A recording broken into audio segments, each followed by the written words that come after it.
Hello dear student, कैसे हैं आप सभी। आशा करते हैं मस्त होंगे, स्वस्थ होंगे और अपनी पढ़ाई को एकदम बेहतर तरीके से करेंगे। यदि आप क्लास 10 के स्टूडेंट हैं और आपको 2026 का बोर्ड एग्जाम देना है और अभी तक आपने सामाजिक विज्ञान में कुछ भी नहीं पढ़ा है तो आपको डरने की आवश्यकता नहीं है, क्योंकि आज के इस वीडियो में आपका काफी नंबर पक्का कराने वाला हूँ। कम से कम 20 या 25 नंबर मैं पक्का करा दूंगा। एक एक ऐसे क्वेश्चन है जो हर साल बोर्ड एग्जाम में पूछ जाते हैं। आप जाके पिछले साल का पेपर उठा देख लीजिए, चाहे 2025 के उठाइए, 2024 उठाइए, 23 के कोई भी साल उठा लीजिए। यदि इन प्रश्नों से आपका मुलाकात नहीं हुआ तो आप कमेंट में बोलिएगा। ये सभी प्रश्न वेरी वेरी मोस्ट इंपोर्टेंट प्रश्न है और लॉन्ग क्वेश्चन है, 6 नंबर वाले प्रश्न है। तो यदि आप आज की इस वीडियो को कंप्लीट देख लेते हैं और इन सभी प्रश्नों को लिख लेते हैं तो आपको 2026 बोर्ड एग्जाम एकदम बेहतर जाएगा सामाजिक का पेपर। ठीक है, तो चलिए वीडियो को स्टार्ट करते हैं। वीडियो को स्टार्ट करने से पहले यदि हमारे चैनल पहली बार चैनल को सब्सक्राइब कर लीजिएगा। वीडियो को लाइक करके प्यारा सा कमेंट जरूर करना है कि आपको वीडियो कैसी लगी है। ठीक है, चलिए वीडियो को स्टार्ट करते हैं। सबसे पहला प्रश्न पड़ेगा, रालेक्ट एक्ट क्या था। रालेक्ट एक्ट का नाम ही बहुत ज्यादा प्रसिद्ध है। अगर सामाजिक विज्ञान का पेपर हो और रालेक्ट एक्ट ना पूछा जाए तो ऐसा हो ही नहीं सकता है। तो रालेक्ट एक्ट क्या था, पहला प्रश्न ये हो गया। इसका दूसरा प्रश्न है कि उसका विरोध कैसे किया गया, क्या परिणाम हुआ। ठीक है, ये प्रश्न या तो इस तरह से पूछ सकता है अथवा करके इसको इस तरह पूछा जा सकता है कि भारत के लोग रालेक्ट एक्ट के विरोध में क्यों थे। ये दो तरह से प्रश्न पूछ सकता है, लेकिन दोनों का आंसर सेम लिखना है।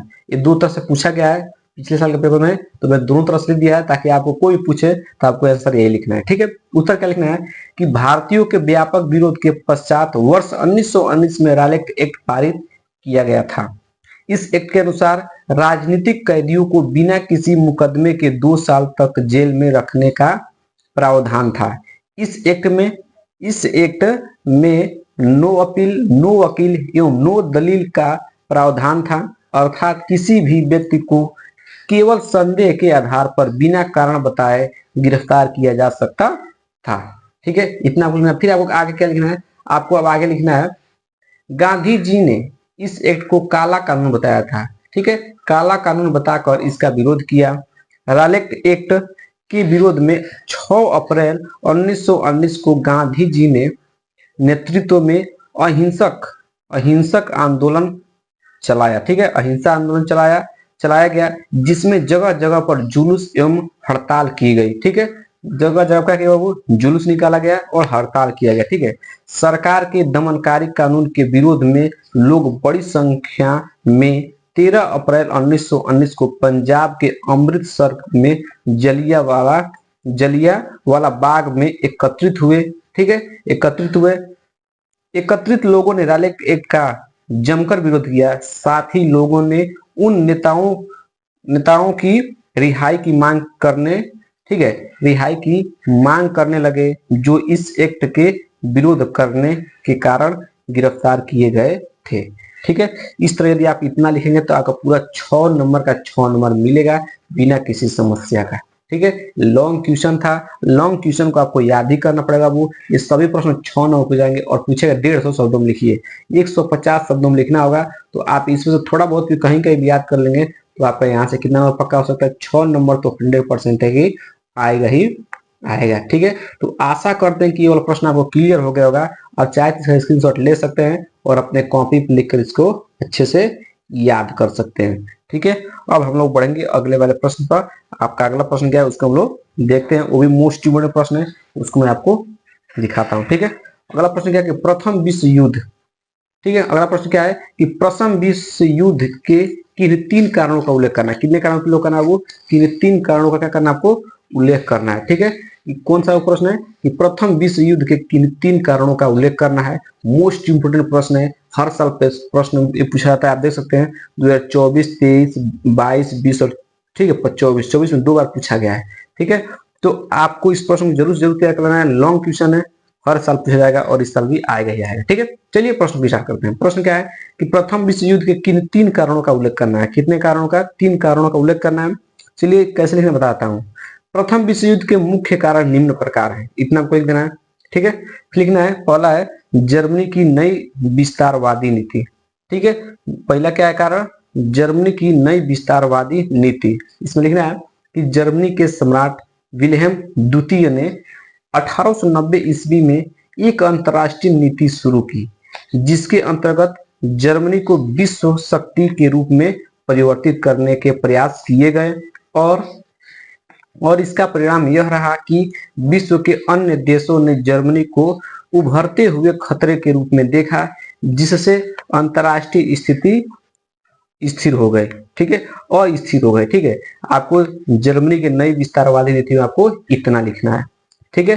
ये तो होगा पहला कारण। दूसरा कारण आपको क्या लिखना है, मैं आपको बताता हूँ कि दूसरा कारण क्या लिखना है। अब आपको दूसरा कारण क्या लिखना है, दूसरा आपको कारण लिखना है साम्राज्यवाद। क्या लिखना है बाबू, आपको दूसरा कारण लिखना है साम्राज्यवाद। क्या लिखना है बाबू, साम्राज्यवाद के बाद में लिखना है दूसरा कारण आपका है, इसमें लिखना है कि प्रथम विश्व युद्ध के पूर्व कच्चे, ठीक ना, प्रथम विश्व युद्ध से पूर्व कच्चे माल की उपलब्धता से अफ्रीका और एशिया के मध्य विवाद उत्पन्न हुए। जर्मनी और इटली के इस साम्राज्यवाद में शामिल होने से अन्य उनके विस्तार की संभावनाएं बहुत कम हो गई, जिससे इन देशों ने उपनिवेशवाद के विस्तार की एक नई नीति अपनाने का निर्णय लिया, ठीक है।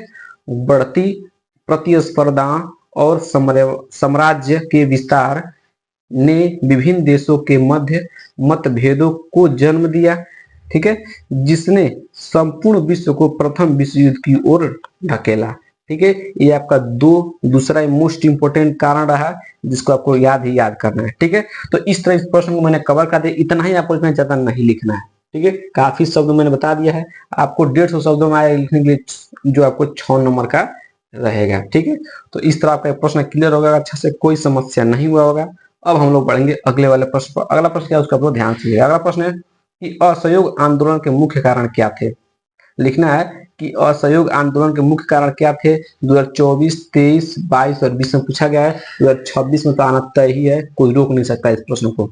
असहयोग आंदोलन, ठीक है। असहयोग आंदोलन क्या लिखना है, लिखना है इसमें कि असहयोग आंदोलन के निम्नलिखित कारण थे प्रथम विश्व युद्ध के बाद, ठीक है, निम्नलिखित कारण थे। फिर लिखना है कि प्रथम विश्व युद्ध के बाद आर्थिक कठिनाइयों के कारण महंगाई बहुत बढ़ गई। मध्यम वर्ग एवं निम्न वर्ग इस महंगाई से अत्यधिक परेशान हो गए थे, ठीक है। इन परिस्थितियों ने भारतीयों में ब्रिटिश विरोधी भावनाओं का प्रसार कर आंदोलन हेतु प्रोत्साहित किया, ठीक है। फिर लिखना है कि डायलेक्ट एक्ट तथा जलियांवाला बाग हत्याकांड जैसी घटनाओं ने विदेशी शासकों के क्रूर एवं असभ्य व्यवहार को उजागर कर दिया। वर्ष 1919 का मॉन्टेग्यू, ठीक है, मॉन्टेग्यू चेम्सफोर्ड सुधार भी द्वैध शासन लागू करने की नियत से लाया गया, न कि आम जनता को राहत पहुंचाने के उद्देश्य से। स्वशासन की मांग कर रहे राष्ट्रीयवादियों को भी इससे घोर निराशा हुई। सरकार के द्वारा किसी भी क्षेत्र में सहयोग नहीं करना, ठीक है। तो बस आपको इसमें इतना ही लिखना है। इसमें किसमें इतना लिखना है बाबू, इसमें लिखना है असहयोग आंदोलन के मुख्य कारण क्या थे, तो उसके कारण यही रहे। आप चाहे तो अपना स्क्रीनशॉट ले सकते हैं। थोड़ा इसमें जो शब्द लिखा गया है थोड़ा कठिन लिखा गया है, और आपको इतना ही लिखने से ज्यादा नहीं लिखना है, ठीक है। तो आप इसको लिखकर कैसे भी करके याद कर लीजिए, क्योंकि इन सब प्रश्नों से भेंट आपको 2026 बोर्ड एग्जाम में होगा ही होगा, ठीक है। तो आप इसका स्क्रीनशॉट ले लीजिए और इसको अपने कॉपी पर अच्छे से लिख लीजिएगा। आशा करते हैं कि ये प्रश्न आपको एकदम अच्छे से क्लियर हो गए होंगे बिना किसी समस्या के, ठीक है। वीडियो कैसे लगे कमेंट बॉक्स में जरूर बताइए।